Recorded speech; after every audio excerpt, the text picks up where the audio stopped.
Hello and welcome back to Football Manager 2018 with Blackburn Rovers. It's a new day for me, and since the last episode, we've played, I think, 4 games in total? I can't remember.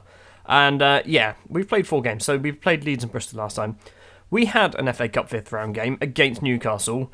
It was the most one-sided game I've ever seen, and Ferdinand Rapp managed to get us a draw in this game. Viktor Kovalenko with a goal for Newcastle. Rapp with an equaliser from a corner with his head on 70 minutes. Took us to a replay at home against Newcastle. I'll jump to that match now.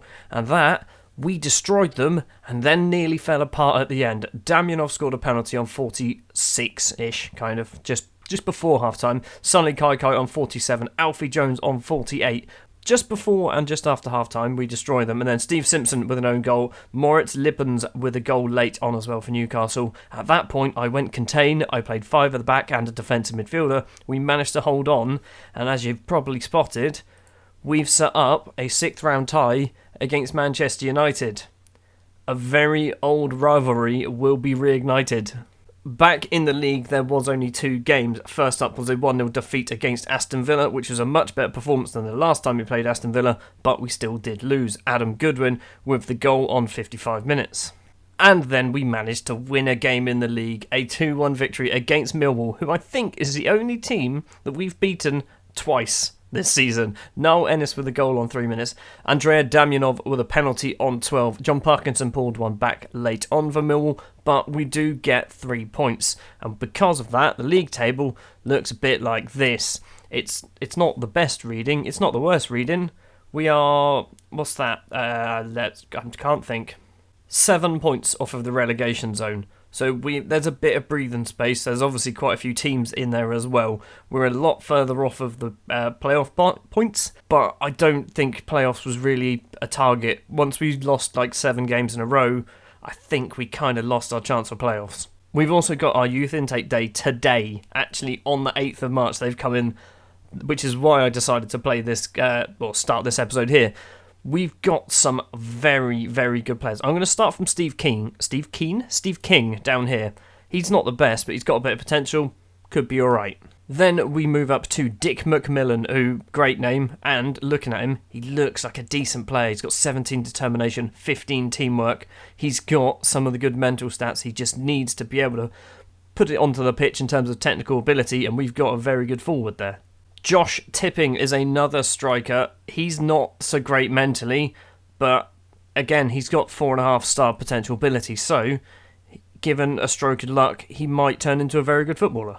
Now on to the 2 best ones from our youth intake. Adam Fenton, 15-year-old, English central midfielder, attack midfielder. He's 5'5", but he's 15, so hopefully he's going to have a growth spurt, and by the time he's 18, he's probably about 5'11".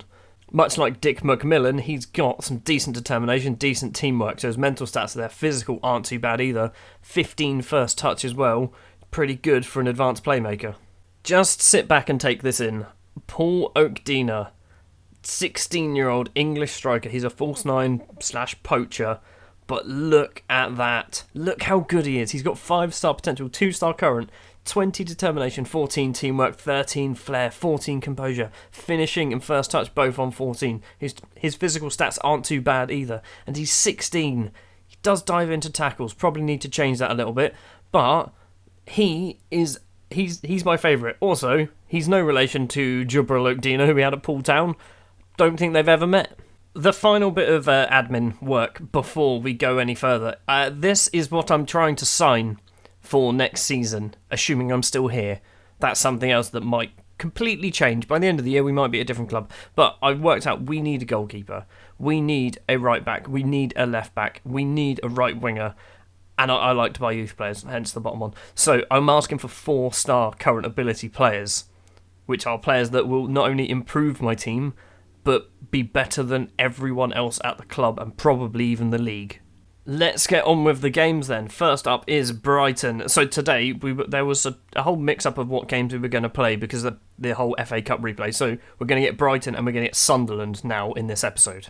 The starting lineup we're going to go for then against Brighton. In goal is Johnny Davidson. Back four, Steve Simpson on the right, Anton Nedeljkov on the left. Matteo Gabbia and Alfie Jones are the 2 central defenders.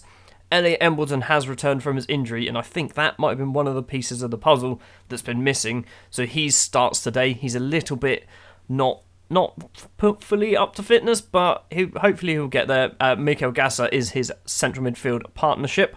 Verlinden and Sully Kaikai are the inside forwards. Damjanov plays just behind the striker of Joseph Seens. I want to play Niall Ennis, but the problem is Seens is he's much better as a central complete forward than Ennis is. And if I ask my assistant to pick, he sticks Seens on the right wing because Verlinden's not very good there, but I'd rather play Seens in the middle. Another thing I have done with the formation is I've actually changed it to play on counter. So I'm hoping with the pace of a lot of my forward players, particularly Kaikai and Verlinden, playing counter-attacking football might actually help. I've just seen they've got Marko Arnautovic. Oh, if you've ever seen me play Football Manager before, if you watch my Southampton career, he is the best footballer in the world. 100% he is the best footballer in the world. He will always score against me. Dave needs to go. It's not a bad team talk, but this is every team talk now. He just kind of, one person seemed motivated. That's not enough, Dave. Like I said at the start of the episode, I am starting to plan for next season, trying to find out what players that I should be bringing in, what players need to be replaced. I've transfer listed a whole load of players. Gideon Zelalim is an example of one of those. Hold on, we're in the penalty area here on the first highlight. Okay, no, we're not. So yeah, as I was saying, I've transfer listed a whole number of players. So with the attempt to try and clear out some of the deadwood, give us a little bit more wiggle room in terms of wage budget and transfer fees, and hopefully next season we can push on to maybe challenging for playoffs. Arnautovic gets the ball for Brighton. Redan doesn't win it. Damjanov gets it now. In the middle to Embleton. He's got Nedjelkov on the wing, finds Nedjelkov. The right-footed left-back in the middle to Damjanov.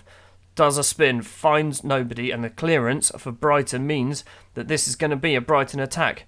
Redan running out wide. He's only got one player in the box at the moment, and of course he's going to find him because we don't seem to mark very well. Since the goal, nothing's happened at all. And it's just, oh no, hold on, Verlinden, okay, free kick, Embleton, plenty of space, but dallies on the ball and waits to get closed down, and we've played it all the way back to the halfway line. Nedjelkov, out to Jones, to Damjanov. Sully Kaikai's in the penalty area. It is one apiece. Although, is he offside? No, he's not offside. It is one apiece. I am fully aware that we still have not seen a victory on camera this season. We are a week and a half in now. Verlinden crosses in. Gabiasner is just over the bar. Yeah, we're a week and a half in. What's this? Episode 17 with Blackburn? 6 of them, whatever, have been this season. And still no victories. Seens is not playing well at half time. Right, what do we do? Seens is going to come off for Niall Ennis, and that is all I'm going to change for now. It's not been too bad. It's not been particularly highlight-packed, but we've scored a goal. First highlight, and Simpson has a terrible throw. Tanase, Nathaniel, or whatever his name was. Davis, the goal. I think he was the goal scorer for them. Lynn in the middle for Brighton. Plays out to Tanase again. Davis doesn't get there. Gabby does. Back to the goalkeeper, Johnny Davison, who will be replaced in the summer if I'm still here. Davison running with the ball, left-footed kick upfield to nobody. Redan, tackle him. No, they found Davis, not we. We are not Brighton. They are passing it around. This is going to be a goal. This is the goal for Brighton. Davis is there. Johnny Davison makes the save. It's going to be a corner. Nathaniel takes the corner. It's weird corner out to Redan, edge of the area. Made some space, had a go, hit it wide. Good. Embleton is starting to look a bit tired, but he was only on 88% condition at the start of the game. Goal kick, Davison takes it well over the halfway line. Ennis isn't going to win the header because of can't win headers. Stevie Simpson to MacLeod. Damjanov. Damjanov's got Nedjelkov on the wing if he needs him. Doesn't use him, finds Embleton instead, who finds Verlinden, who's been tackled, and now the Brighton counter-attack is going to be on again. Davy Proper, who somehow is still at that club, and I don't know why. Over the top, Davis is running onto it. Can he cross it in? He does cross it in, and that is every time. That is how we concede goals. It's our fullbacks. And it's not that... Well, it's not even our fullbacks, it's our defenders. We don't pay attention to the strikers when they get in the penalty area. We just let them do what they want to do. And another highlight, straight after the goal. Redan, Arnautovic, probably going to score a worldie from here. He's been tackled by Nedjelkov. That is a risky tackle for a man who's been on a yellow card since halfway through the first half. Damjanov to Ennis. Ennis through the middle to Verlinden. Verlinden has to put this in. He doesn't. He does on the second attempt. It's 2-2. And why do we need to concede before we actually score a goal? 73 minutes on the clock. I'm going to bring off Nedjelkov for Panzo. So, basically, because I'm concerned that he's going to get himself sent off at some point. So, yeah, that'll do. I mean, everyone else is playing alright. I might need to bring off Embleton. Henry Wilcock is coming on for Embleton as well. That'll do. That is all my subs. All the dice have been rolled. Verlinden with a free kick. There is minutes left to play. We've hit the bar. Ennis was offside.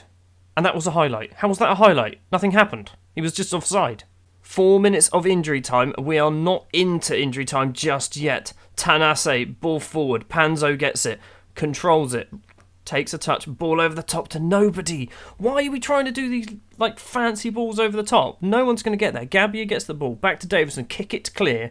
Verlinden headers down to Simpson. Simpson to Damjanov. Could this be our chance? No, Ennis. He's running into the penalty area. He needs to cross it in. He's gone alone. Why did you go it alone? We had Kai at the back post. We've got a corner. Verlinden to take the corner. Come on, son. Take your time. There you are. Out to Wilcock. Wilcock. Back to Verlinden, please. Okay, Ennis. Ennis in the middle to Gabbia. Gabbia has been tackled in the area. It's cleared by Brighton, and they're going to counter-attack, and they're going to score, aren't they? Redan to Zifweek. Zifweek over the top to Tanase. Tanase's got some players with him. Nathaniel. What? Panzo with a ridiculous tackle. It's gone wide. It's a goal kick. Simpson with a throw, and there is 30 seconds left. Verlinden. Wilcock. Wilcock to Damjanov. Damjanov back out to Simpson. Cross it in, Simpson. Everyone's in the box. Niall Ennis is one of the players. Verlinden's there. The keeper makes a save. It's going to be a 2-2 draw with Brighton, which this is a game we should have won. I feel like we should have won this. The 2 goals we conceded were soft goals, which most of the goals are. We should have won this game, and they are second place in the table. Steve Simpson's cross-completion ratio, 8%. That's awful. We do stay 15th place then after that result. That's only our 4th draw of the season. I think you've seen all of them. We are... I was going to say 1 win might move us into 14th, but we won't get a win. I've done a couple of tweaks to the formation after the Brighton game. It's literally the same day of the Brighton game. I've changed the wing-backs to not be on attack, which probably might not have helped. And I've also said the 2 central defenders need to mark tighter. So hopefully, when they get the whole crosses in the box, Jones and Gabbia, or whoever's playing a centre-back, are a lot closer to the players and they can get the ball before the striker can.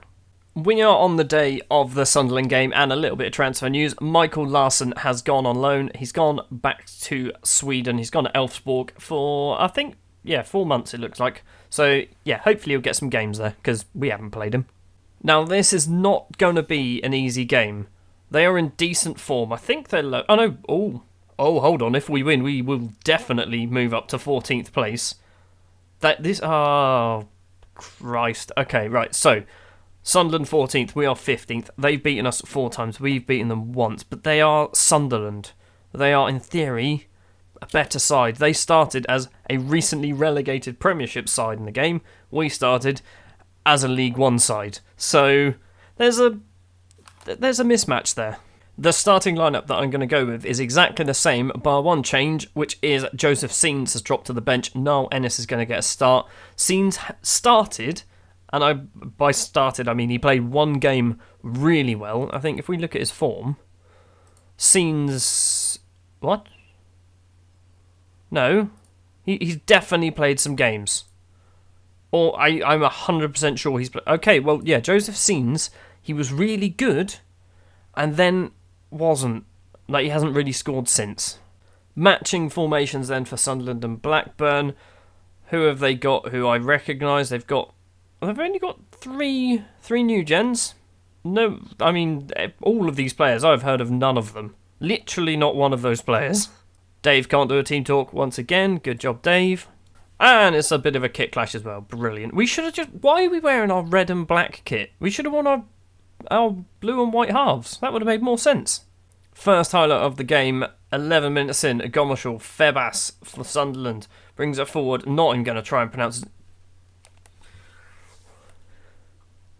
Every time, one highlight, first highlight of the game will be a goal for the opposite team. Then we'll score one halfway through the first half. That's how it works now. Second highlight of the game, 13 minutes in, Martinez has a go from range. Johnny Davison makes a television save, but I think it was probably going wide. Hopefully, that's not the end of the highlight. Davison's kick upfield. Ennis isn't going to win a header. Embleton gets there. Verlinden through ball. Damyanov's running onto it. He's got 3 Sunderland players. Finds Niall Ennis, and Niall Ennis' effort is saved by the goalkeeper, probably of Armenian heritage. It's a corner. Verlinden to take the corner. It's going to come into the middle. It's cleared. Febas is going to get it clear for Sunderland, and the counter-attack is probably on. Martinez taking it out wide. There's 4 Sunderland players, I think, or 3 in the box. Crosses it in. It's cleared from us. Gomershall now, edge of the area. Martinez again. Crosses it in. Cleared again. Damyanov wins a little flicked header, and that's ended the highlight. Martinez with a free kick for Sunderland. This is looking like a one-sided match so far. Ennis, why? You've got so much pace. Why did you decide to pass? Nedeljkov across to Verlinden. Verlinden's ran into the area. He's had a go, and it's not a very good effort. It's saved by the keeper. It's one of those games. It's another one of those games, isn't it? Another highlight. Verlinden gets the ball. Ennis been tackled, but Damyanov runs on. Damyanov runs into the area. He's had a go from... Why did you have a go from there? Why don't you keep going? Take about another 15 steps and then you'll actually be closer to the goal. Another highlight. Corner for Sunderland. Out to Martinez. Martinez had an effort. It's over the bar. I'm not telling my team to have long shots. And I consider a long shot from outside of the penalty area or edge of the penalty area. And for some reason, they much prefer to do that. It's half-time, and we're awful. Again. Dave, I'm firing you. At the end of this match, I'm firing Dave, because he's useless. Right. Scenes is coming on, because Ennis is awful. Can I do a thing? What is this? Opposition instructions? Maybe this is part of the problem, because I'm not doing these. And he's flipping useless. Start of the second half, what can we do? I've changed Damyanov to try and do some more risky passes, because I'm wondering whether that's the problem. We're getting the ball to Damyanov and he's just not really doing anything with it. 70 minutes in, we've had no highlights this half. Hold on, Davison with a goal kick. Well over the halfway line. Damyanov doesn't win the header. Gasser gets the ball. Embleton deflects it accidentally, but does pick it up. Sully Kaikai, who's not having a very good game. Crosses in. Damyanov doesn't get there, and Goncalo gets it out to Martinez for Sunderland on the left wing. Martinez has taken it past Stevie Simpson. Plenty of space to run into. He's got one option in the middle, and of course he's going to score. How? How can we stop conceding goals from really crappy crosses? I'm going to watch this and try and work out how this guy in the middle here... No, literally 2 players. 2 players were marking him. Alfie Jones and whoever that was, Gasser. Or maybe it was someone else. But how did they score that? That doesn't make sense. We're in the 90th minute. It's going to end 2-0, and this is the 7th episode of the season where we have not won a game. Aggressively, I'm not pleased with that result. Look, Dave, that's how you do a team talk. Not your nonsense of just, well done, lads, same time next week. So, we stay in 15th place after 2 more disappointing results. 2-2 draw with Brighton isn't bad. A 2-0 defeat against Sunderland is very bad, considering the goals that we conceded were just standard goals, and I really don't understand how to stop them from happening. So it looks like, looking at the whole analysis stuff, this is the last 50 league games. 17 goals conceded in the first 15 minutes, 16 conceded in the first 15 minutes of the second half. How do we make our team pay attention for the first 15 minutes of every half? Next episode is actually going to be a single match. It is just going to be the Manchester United game. It's going to be a really short one, so it probably won't be the only episode of the day. It might even come out later on today. After that, there's probably 2 episodes left of the season. Maybe Forest, Preston, and then we'll do the final 3 games of the season. I'm not sure. I haven't worked out yet. You'll find out. You'll find out when I find out. Thank you very much for watching this episode of Football Manager 2018 with Blackburn Rovers. If you did enjoy, click the like button. If you want to see more, hit subscribe, and I will see you next time.